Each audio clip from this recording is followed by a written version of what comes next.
మనం ఇప్పుడు వేంపల్లి వెంకట్రావుపేట గోదావరి తీరంలో ఉన్నాం.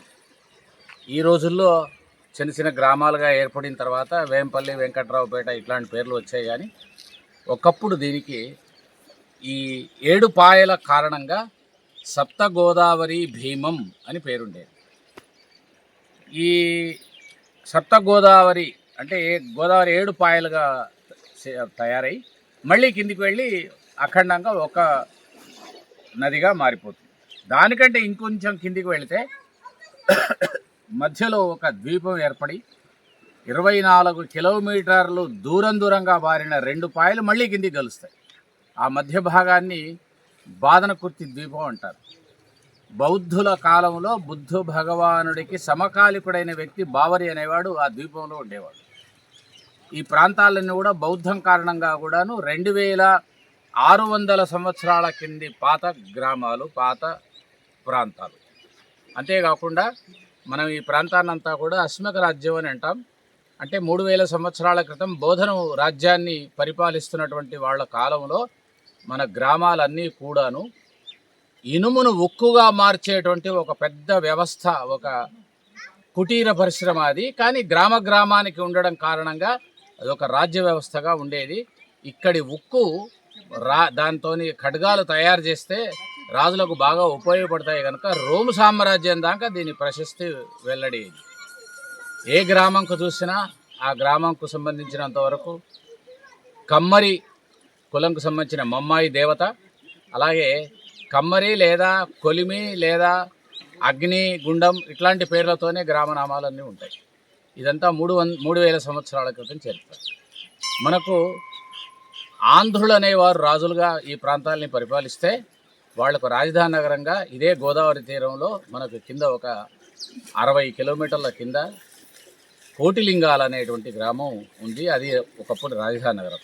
అదేవిధంగా ఈ వేంపల్లి వెంకట్రావుపేట తీరం కూడాను మరొక విధంగా ప్రసిద్ధి. ఏమిటి అంటే ఈ ప్రాంతంలో నదీ తీరంలో ఒక పెద్ద వ్యాపార కేంద్రంలాగా ఉండి ఈ రేవు నుంచి ప్రపంచం మొత్తానికి ఉక్కు మిగతా వస్తువులు ఎగుమతి అయ్యేవి. అందువల్ల దీనికి చాలా ప్రసిద్ధి వచ్చింది.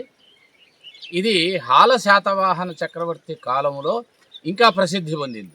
దానికి కారణం బాదనకుర్తి ద్వీపంలో ఉండేటువంటి రాణి, ఆమె పేరు లీలావతి రాణి. ఆవిడను ఈయన ప్రేమించి పెళ్లి చేసుకున్నాడు. ఆవిడ ఆయనకు ఇక్కడనే ఈ సప్త గోదావరి తీరంలోనే అనుకోకుండా కలిసింది. కింద కోటిలింగాల నుండి పైన ఉండే ప్రతిష్టానం దాకా ఆయన తీరంలో ప్రయాణం చేస్తుండేవాడు పడవల మీద. అప్పుడు ఈమె కలిసింది, పరస్పరం ప్రేమించుకున్నారు. తర్వాత ఆమెను రాణిగా చేసుకున్నాడు. చేసుకున్నప్పుడు జరిగిన పెళ్ళి ఇదే రేవున జరిగింది. అందువల్ల ఆ రాజుకు రాణికి సంబంధించినటువంటి ప్రేమ గాథను కోహలుడు అనేటువంటి ఒక కవి ఒక 300 సంవత్సరాల తరువాత లీలావయి అనే పేరుతో ప్రాకృతంలో ఒక కావ్యంగా రాశాడు. రాసినప్పుడు ఈ వివరాలన్నీ వెల్లడించాడు. ఈ సప్త గోదావరి భీమం గురించి, హాలుడికి మంత్రిగా ఉన్నటువంటి పొట్టి అనే పేరు గలవాడు చేసిన సహాయం గురించి, రాణివారి పుట్టిన గ్రామం అయిన బాదనకుర్తి గురించి, పెళ్లి చేసుకున్నటువంటి పవిత్రమైన సప్త గోదావరి తీరం దీని గురించి దాంట్లో చాలా వివరాలు రాయడం జరిగింది. ఈ విధంగా హాల శాతవాహన చక్రవర్తి తెలంగాణకు అల్లుడు, తెలంగాణ రాజు, తెలంగాణ అమ్మాయిని పెళ్లి చేసుకున్నాడు. తెలంగాణ అనే శబ్దం మాత్రం ఆ రోజుల్లో లేదు. అయినప్పటికీ కూడాను ఈ ప్రాంతానికి అంత పేరు రావడానికి కారణం ఆ మహారాజే. ఆయన తన కాలంలో సమకాలంలో ప్రజల భాష అయినటువంటి ప్రాకృతంలో కవులు రాసిన పద్యాలన్నింటినీ సంకలనం చేసి గాథా సప్తశతి అనే పేరుతో ఒక పుస్తకంగా తీసుకొచ్చాడు. ఆ మహానుభావుడి పేరిటనే ఈ లీలావయ్య అనే పేరుతో ప్రాకృతంలో మరొక కావ్యం వచ్చింది. హాల శాతవాహన చక్రవర్తి పరిపాలించింది శాతవాహన ప్రభువుల రాజవంశంలో కొద్ది కాలమే అయినప్పటికీ బాగా ప్రసిద్ధిలోకి రావడానికి కారణమైనాడు. నది ఏడుపాయలు కావడం అనేది ఒక వింత విశేషం. అయితే మనకు ఇంతకుముందే సప్తసింధు పేరుతోని జందవేస్తాలో, అంటే మనం మెసొపొటేమియన్ కల్చర్ నుంచి భారతదేశం ఇండియన్ కల్చర్కి రావడానికి రాకపోకలకు మధ్యలో అడ్డంగా ఉన్నటువంటి సింధు నది సప్తసింధు. దాన్ని వాళ్ళు హప్త హిందూ అన్నారు. అదే హిందూ శబ్దంగా మారిపోయింది. ఈ ఏడు నదులకు ముందుగా ఈ పంజాబ్ ప్రాంతంలోనే పుట్టినటువంటి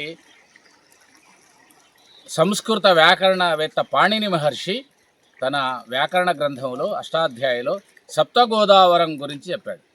ఆ విధంగా 2200 సంవత్సరాల క్రితం ఈ ద్వీపం రికార్డులోకి ఎక్కింది.